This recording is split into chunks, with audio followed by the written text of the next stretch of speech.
नाजरीन, आज हम आपको लेकर चलेंगे एक ऐसे समुंदर की तह में छिपे हुए राज की तरफ जो हज़ारों साल से पानी के नीचे दफन है।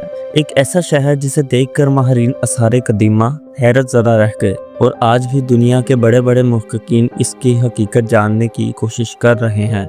ये कहानी है यूनान के करीब गहरे नीले समुंदर के नीचे छिपे एक पुरस्रार शहर की, जिसे दुनिया पावर लूम फैक्ट्री के नाम से जानती है। वर्ल्ड फाइल्स की वीडियोस में एक बार फिर से खुशामदीद।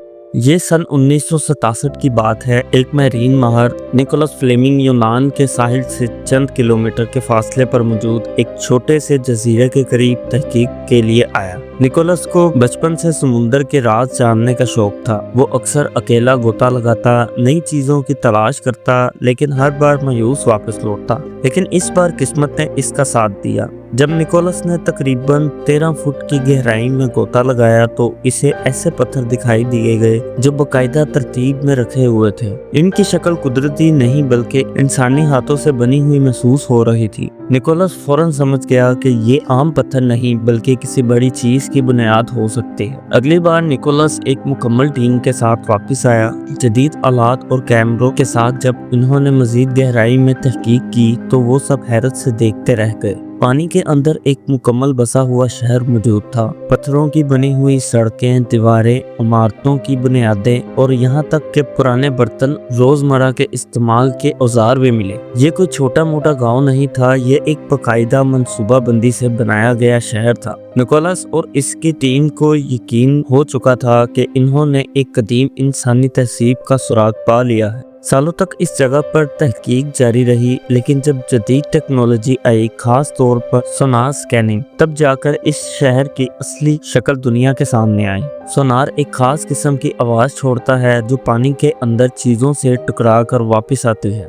और कंप्यूटर इसे एक 3D मॉडल में तब्दील कर देता है। इस 3D मॉडल ने दुनिया को दिखाया कि इस ज़ेरे-आब शहर में कैसे बाकायदा सड़कें, घर, मार्केट्स और मुमकिन तौर पर एडमिनिस्ट्रेटिव बिल्डिंग्स मौजूद थी। जब साइंसदानों ने वहां से मिलने वाले बर्तनों की कार्बन डेटिंग की तो मालूम हुआ कि ये शहर तकरीबन 5500 साल पुराना है। यानी ये शहर तब आबाद था जब दुनिया में ब्रॉन्ज एज चल रही थी, जब इंसान ने मिट्टी के बर्तन, पत्थर के औजार और कपड़े बनाने की शुरुआत की थी। दिलचस्प बात यह है कि यहाँ से खास किस्म के पत्थर भी मिले जिन्हें रोमेट्स कहा जाता है। ये पत्थर कपड़े बनाने के अमल में इस्तेमाल होते थे, यानी शहर के लोग कपड़े बनाकर दूसरे इलाकों में बेचा करते थे। इसलिए मुहक्किकीन का मानना है कि ये इलाका उस वक्त का एक मैन्युफैक्चरिंग हब था, यानी एक बिजनेस सेंटर। मगर सवाल ये पैदा होता है कि इतना जदीद और मंजम शहर एकदम से क्यों और कैसे तबाह हुआ? इसका जवाब भी शहर के मलबे में छुपा हुआ है।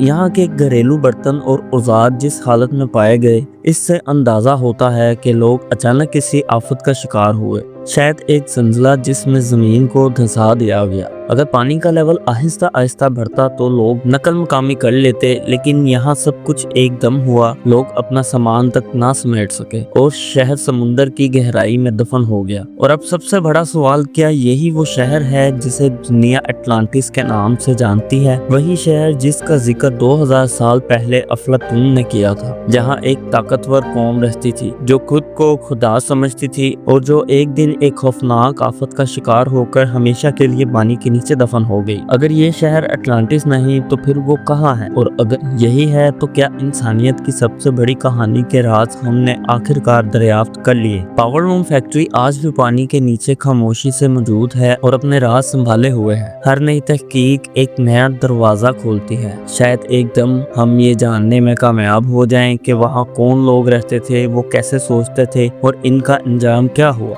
अगर आपको ये वीडियो पसंद आई हो तो लाइक, शेयर और चैनल को सब्सक्राइब करना ना भूलें। मिलते हैं अगली वीडियो में, तब तक के लिए अल्लाह हाफ़िज़।